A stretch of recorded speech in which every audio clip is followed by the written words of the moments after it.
आप सभी को मेरा नमस्कार। मैं अभिषेक सिंह आपका स्वागत करता हूं अपने वीडियो में। आज का व्लॉग जो है हमारा कॉमर्स फैकल्टी का होने वाला है और कॉमर्स फैकल्टी पूरा दिखाएंगे, क्लास दिखाएंगे और कहाँ पर आपके प्रोग्राम वगैरह होते हैं, कहाँ पर नोटिस बोर्ड लगता है। ओवरऑल फैकल्टी बहुत अच्छी है, बहुत खूबसूरत है, जैसा कि हमारी बीएचयू की सारी फैकल्टीज़ हैं। जैसे कि आप आर्ट्स फैकल्टी में जाएंगे तो वहाँ पर आपको फॉरेन यूनिवर्सिटी की तरह बेंच वगैरह मिलती हैं। ओवरऑल अच्छी है ना। और कॉमर्स फैकल्टी के स्टूडेंट्स को मैं सबसे कम जानता हूँ, है ना। मतलब ऐसा नहीं है कि हर बार स्टूडेंट मिलते हैं और काउंसलिंग में डाउट पूछते हैं, सब कुछ होता है और यहाँ से थोड़ा गाइडेंस भी लेते हैं। लेकिन स्टिल जब मैं कॉमर्स फैकल्टी में जाता हूँ तो मेरे जानने वाले लोग जिनके पर्सनली मेरे पास कांटेक्ट वगैरह हैं बहुत कम है, तो इसी वजह से थोड़ा मिथ भी मेरे माइंड में है। तो ये कॉमर्स वाले स्टूडेंट आई होप मुझे क्लियर करेंगे। सबसे पहला मिथ ये है कि मुझे ऐसा लगता है कि कॉमर्स के स्टूडेंट को पढ़ना बहुत कम पड़ता है ना। तो इधर आप देख सकते हैं सामने पार्किंग वगैरह है और इधर देखेंगे तो आप जैसे ही लेफ्ट में जाते हैं तो वहाँ से आपका एंट्री गेट है, ठीक है। तो फैकल्टी अच्छी है ना, छोटी सी फैकल्टी है लेकिन खूबसूरत बनाई गई है, अच्छी बनाई है। और सबसे इस ये मिथ मेरे अंदर इसलिए है ना, उसका रीज़न ये है कि क्लासेस 11 बजे से स्टार्ट होती हैं आप लोग। तो ये अच्छी चीज़ है कि क्लासेस 11 से होती हैं और जो कुछ होना है भाई फैकल्टी में ही हो जाता है, ज़्यादा लोड नहीं है। और दूसरा मिथ मैं आपको बता देता हूँ कि मुझे ऐसा लगता है कॉमर्स में ज़्यादा पढ़ना नहीं पड़ता है। ये सब का जवाब जो है आप लोग कमेंट में देखेंगे, जितने कॉमर्स के स्टूडेंट देख रहे हैं क्लास 12th वाले, है ना। और 11th में भी जो लिए होंगे कॉमर्स, आई होप 11th के स्टूडेंट भी मेरे से जुड़े होंगे। तो ये है फैकल्टी, आप देख सकते हैं श्री ठाकुर रतन पाल सिंह जी के नाम से वाणिज्य भवन, ठीक है। तो कॉमर्स फैकल्टी ब्यूटीफुल। और एक चीज़ आप देखने को मिलेगा कि साइकिल से ज़्यादा मुझे ऐसा लग रहा है कि बाइक खड़ी, मतलब स्टूडेंट्स जो आते हैं वो बाइक से ज़्यादा आते हैं, है ना। वैसे ये सामने आपको मेरी एक्सट्रीम बाइक खड़ी दिख रही होगी, है ना। तो ये है। तो ओवरऑल आप व्यू देखिए, नेचर भी काफ़ी अच्छा है, ठीक ठाक फैकल्टी है। अंदर से और सुंदर है, मतलब बाहर से जितना है उससे ज़्यादा और अंदर है।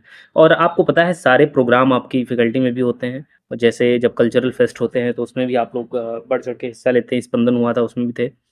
और इस बार मैंने ये सोचा है कि जब आप लोग आएंगे, जब फर्स्ट ईयर के स्टूडेंट आएंगे तो मैं ज़्यादा से ज़्यादा वीडियोस और इंटरव्यूज़ आप लोग के लूँगा। और आपसे भी मैं ये आग्रह करूँगा कि आप लोग भी मेरे से कांटेक्ट करेंगे ताकि हम लोग जो है कॉमर्स फैकल्टी का भी अच्छा कंटेंट आने वाले स्टूडेंट्स के लिए प्रोवाइड करा सकें।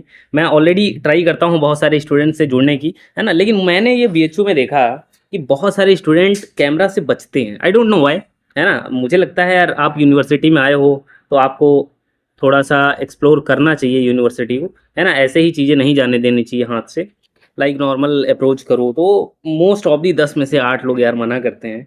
तो कहीं ना कहीं ये है, लेकिन हम लोग हार नहीं मानते हैं, मोस्ट ऑफ दी स्टूडेंट से कनेक्ट करते हैं तो कहीं ना कहीं कुछ इंटरव्यूज़ हो जाते हैं। तो 3-4 दिन में हो सकता है एक और इंटरव्यू आए, एक फर्स्ट ईयर की स्टूडेंट्स, है ना। तो वो इंटरव्यू अच्छा होगा, आई होप उससे बहुत सारी हेल्प होंगी। क्लासरूम देखिए एक बार आप, है ना, क्लासेस अच्छी हैं। ओवरऑल इस तरीके की क्लासेस आपको हमारे साइंस में दिखेंगी, लेकिन वहाँ पे स्टूडेंट्स ज़्यादा होते हैं, यहाँ पे थोड़ा बेंच वगैरह ये अच्छी हैं। मतलब मुझे ऐसा लगता है यार ऐसे क्लासरूम होने चाहिए, वाइब आती है आपको पढ़ने में कि हाँ हम बीएचयू में पढ़े हैं। वैसे बीएचयू और डीयू में अगर बीकॉम आप लोग सोच रहे हो कि को कहाँ जाना चाहिए तो नो डाउट यार DU is much better. BCom और आर्ट्स के लिए डीयू बहुत अच्छा है, डीयू का खासकर नॉर्थ कैंपस। उसके बाद अगर आपको नॉर्थ नहीं मिल रहा है तो आप बीएचयू में आ सकते हैं, ठीक है। तो साउथ कैंपस को थोड़ा नीचे लोअर पे रखें। प्रेफरेंस शीट वगैरह बनाएंगे तो थोड़ा सा ध्यान करके बनाइएगा, है ना। थोड़ा गाइडेंस ले लीजिएगा मेरे से, क्योंकि प्रेफरेंस शीट में दबा के पैसा चलता है। पैसा इन द सेंस कि लोग बेचते हैं प्रेफरेंस शीट कि भाई 300 रुपये दे दो, 500 रुपये दे दो। और प्रेफरेंस शीट में होता कुछ नहीं है यार, बस टॉप कॉलेजेस रखने हैं और टॉप कॉलेजेस के अकॉर्डिंग आपको प्रेफरेंस शीट बना देनी है। ये क्या है भाई, ऑडिटोरियम है, यहाँ पे आपके प्रोग्राम वगैरह चलते हैं, ठीक। तो ये सारी प्रोग्राम वगैरह यहाँ पे चलते हैं। बाकी आप फिर देखेंगे तो सामने साइड क्या है, जो आपके प्रोफेसर हैं उनके रूम्स वगैरह हैं और बाकी क्लासेस भी साइड में हैं, ठीक है। तो इस साइड आपके ये सारे प्रोफेसर के रूम हैं और बाकी इधर आप देखेंगे राइट साइड में वो सारी क्लासरूम हैं। क्लासरूम भी यहीं आप लोग की क्लासेस वगैरह मोस्टली चलती हैं।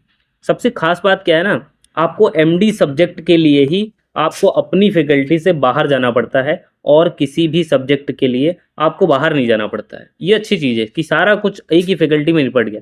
हम लोग साइंस में क्या है कि मान लो प्रैक्टिकल के लिए डिपार्टमेंट जा रहे हैं, क्लास हमारी लेक्चर थिएटर कॉम्प्लेक्स में चल रही। एमडी के लिए हम आर्ट्स फैकल्टी या कॉमर्स फैकल्टी आ रहे हैं। एमडी क्या है, मल्टी डिसिप्लिनरी एक कोर्स आपका होता है जो दूसरी फैकल्टी के हम चूज़ करते हैं, उन्हें हमें पढ़ना पड़ता है। और ये जस्ट न्यू एजुकेशन पॉलिसी जो 2024 से बीएचयू में इम्प्लीमेंट हुई थी उसी के अंडर आते हैं। हम लोग को सब्जेक्ट पढ़ने पड़ते हैं क्योंकि आपका बीकॉम 4 ईयर का हो गया, आप लोग को पता होगा ये सारी चीज़, ठीक है।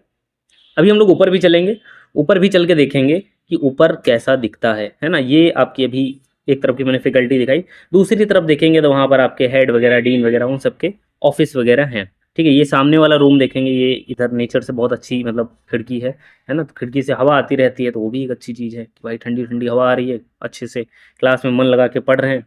तो ये जो दो मिथ मैंने आपको बताया, कौन सा, एक पढ़ाई कम करते हैं और नंबर ज़्यादा लाते हैं, और दूसरा क्या, क्लासेस थोड़ा नॉर्मल ही चलती है, मतलब है ना, क्लासेस चलती डेली हैं, ऐसा नहीं करो। लेकिन यार सोचो 11 बजे से, मतलब जिस बंदे को 10 बजे तक नींद आ रही हो, है ना, जैसे मुझे सोने की आदत है, सोने की आदत इन द सेंस मतलब लेट सोता हूँ तो फिर लेट उठता भी हूँ, है ना, तो वो तो है ही, तो 7-8 घंटे सोता हूँ नॉर्मली।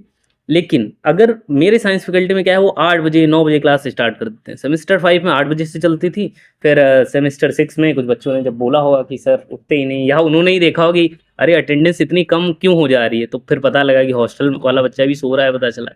तो बाहर वालों की कैसे बोल दें कि बाहर वाले स्टूडेंट आ जाएं, है ना, या फिर स्टूडेंट आ रहे हैं तो 8:30 बजे आ रहे हैं, पता चला सारी क्लास हो गई, 15 मिनट पहले आ रहे हैं। मजबूरी होती थी टीचर की भी एंट्री देने की। अब लेकिन कुछ टीचर ऐसे होते हैं भाई हमारे केमिस्ट्री फैकल्टी में, है ना, तो ये चीज़ें बाहर नहीं जानी चाहिए, आप लोग तक नहीं जानी चाहिए। तो कुछ टीचर ऐसे होते हैं कि जो 2 मिनट लेट हुआ नहीं, तुरंत बाहर निकाल देते हैं। अब सबसे ज़्यादा गुस्सा ये आता था कि भाई 5 मिनट पहले हम उठे, 7:55 पे तो हम उठे ही थे, फिर हम आके क्लास करने आए, और क्लास करने आए, अब देखो इतनी धूप होती गर्मी में, और धूप जैसे ही लाइट आंखों पे पड़ती है, नींद तो उड़ चुकी होती है। अब दोबारा कोई गुंजाइश नहीं है कि हमें नींद आ जाए, है ना, दोबारा नींद अगर आ जाए तो हम बिल्कुल गिला शिकवा किए बिना उस क्लासरूम से बाहर हम जा सकते हैं। लेकिन ऐसा नॉर्मली होता नहीं है, तो हम क्या करते हैं, फिर मजबूरी में खड़े रहते हैं आराम से उधर, अ, बैठे जाके कहीं पे, और फिर वेट करते हैं कि कब वो क्लास खत्म हो और अगली क्लास में हमें एंट्री मिले। और हमारे केमिस्ट्री फैकल्टी में क्या है कि मतलब 4 क्लासेस यार लगातार चलती हैं, 8 से 12, और फिर 9 से 1 होने लगी थी, तो हेक्टिक था शेड्यूल। लेकिन कॉमर्स में मुझे जो स्टूडेंट से पता लगा, 2-3 स्टूडेंट हैं मेरे जानने वाले, है ना, जानने वाले कई सारे होंगे लेकिन कॉन्टैक्ट नंबर मेरे पास सिर्फ 3-4 स्टूडेंट के ही हैं। तो उनसे ये पता लगा कि हेक्टिक शेड्यूल नहीं है, 11 से 3 तक सारा निपटा देते हैं, और क्लासेस बहुत ज़्यादा हेक्टिक नहीं है। बाकी क्लास 12th में आप लोग मुझे ये बताइए कि बहुत ज़्यादा पढ़ना पड़ता है क्या? साइंस वाले मैंने सुना है कि बहुत पढ़ते हैं, जिसमें मैथ वाले तो कहते हैं कि हम तो बहुत ज़्यादा पढ़ते हैं, उसके बाद बायो वाले, है ना, मैथ वाले बायो वालों को थोड़ा नीचे से देखते हैं कि अरे बायो, घनघोर बायोलॉजी रटना रटना, है ना। मैथ वाले थोड़ा कहते हैं हम लॉजिक सीखें। ठीक है, सबके अपने अपने हैं, उनको एक बार बायोलॉजी पढ़ा दिया जाए ना तो वो कहे भाग जाएंगे, है ना। कॉमर्स फैकल्टी यार अच्छी थी। ये आपका कंप्यूटर लैब है, ठीक है, कंप्यूटर लैब। तो यहीं पे ये वीडियो समाप्त होने वाली है गाइस। चैनल पर नए हो तो सब्सक्राइब कर लेना।